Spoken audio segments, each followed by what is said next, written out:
Hey everyone, the $1,000,000 question, how to make melodies that are memorable and that can stick down through your mind and any listener's mind. Well, there's a $1,000,000 answer to it and we're gonna reveal it in this video. I'm excited to share it with you. But first, we're gonna have to discuss my reference into this idea, which is a genre called Exotica. It's usually overlooked. Not a lot of people know about it. It's starting to gain some resurgence in some online communities. I'm part of these communities myself. And I started breaking down Exotica records and it revealed to me the skeleton of how to make a memorable motif or melody. I want to share with you a quick piece that I just produced today. I produced a bunch of Exotica records this week. I'm going to share some of them with you. But first, let's go through this one. It's super fresh out of the oven.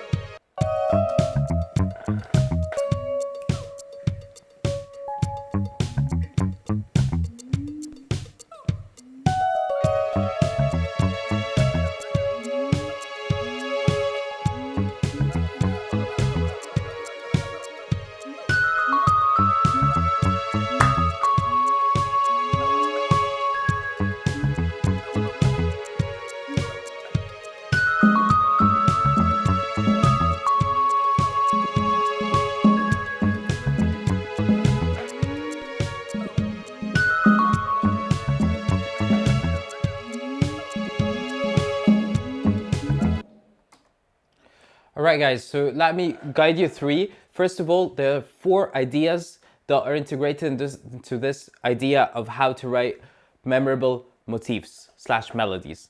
I'm gonna share them with you one by one, and hopefully they kind of build blocks, they build up together so that you would get them in one chop.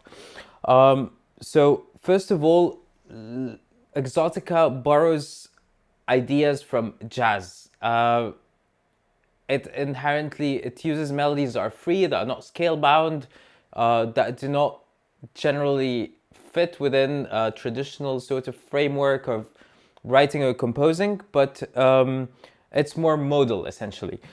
And ironically, writing this way is also the gateway to kind of writing eccentric and lovely melodies that you can easily remember. Another thing about Exotica is, as you have heard, the melodies are very soft, are very simple. They're not complex, they're not sophisticated. It's usually a few bars, and it's usually like kind of played out slowly or whatever. Of course, you can do them with your own preferable style, but in general, it uses very little but does so much. And this comes to the frame of which the ideas are being utilized. And some of these ideas are jazz ideas, even left field sort of jazz. So the first idea is whole tones. So whole tones is playing a full 2 semitones.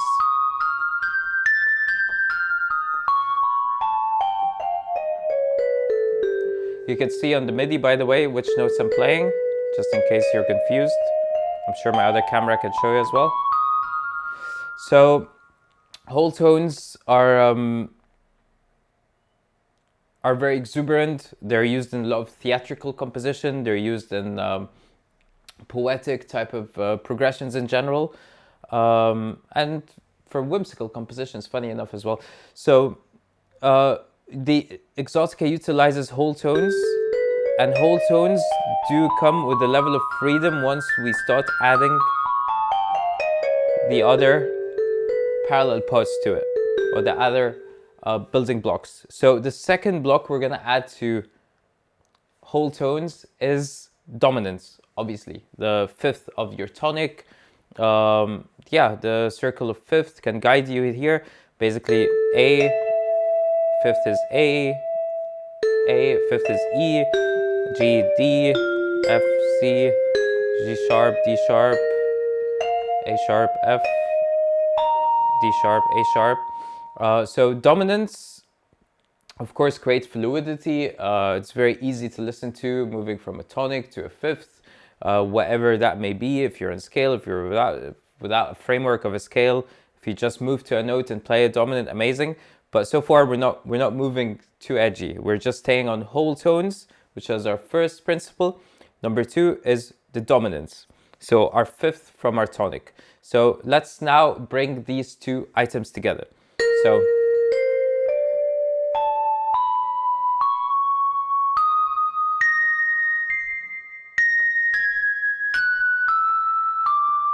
already it's building a framework for us. It's building more possibilities, because with the dominant we can do jumps that can change the direction of where we're going. So it's building more freedom for us. Oops, I missed this one.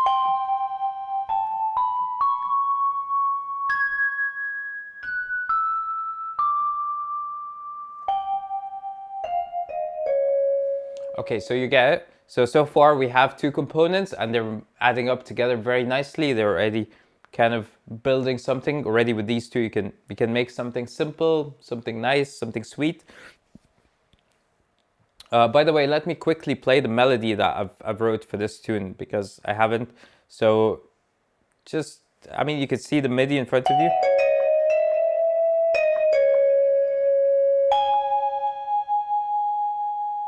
So that's the kind of core of the melody.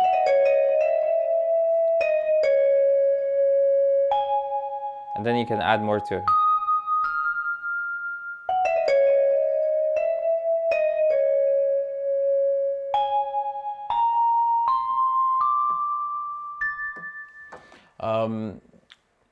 Maybe you can get an idea of what's the third and fourth components, or if you can't, I'll give it to you anyway. The third is tritone. So tritone, I don't know what's the talks in music circles these days, but I remember from music school, tritones were like a no-go. But anyway, tritones are amazing because they can help you pivot to more abrupt sorts of modulation, and they can help you pivot the direction of your melody, therefore creating more possibilities and more freedom. So tritone, if you don't know what it is, it's essentially the halfway midpoint between your octave. So if my bottom tonic is A, which is my root note, and therefore the octave above is A as well, or the octave below is A, the midpoint would be 6 half steps, so right in the middle center. So that would be 1, 2, 3, 4, 5, 6. So that would be our D sharp. So that's one way to count it. So using, if my tonic for this piece is A, and so far we've established that we can use whole tone.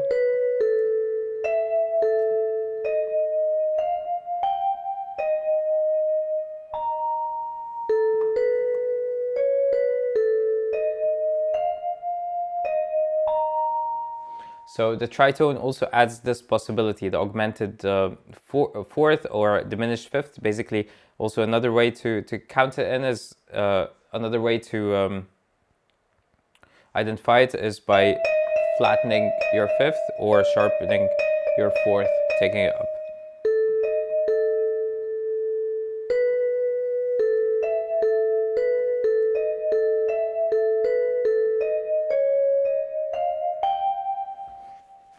Okay, so far we've got 3 components, and they wouldn't do without the fourth, which is going to bring it all together. And that is, if you would like to continue this tutorial, please consider joining our Patreon to get full access, or buying the course from our web portal, tutelvisions.com. Much love, take care, and stay composed.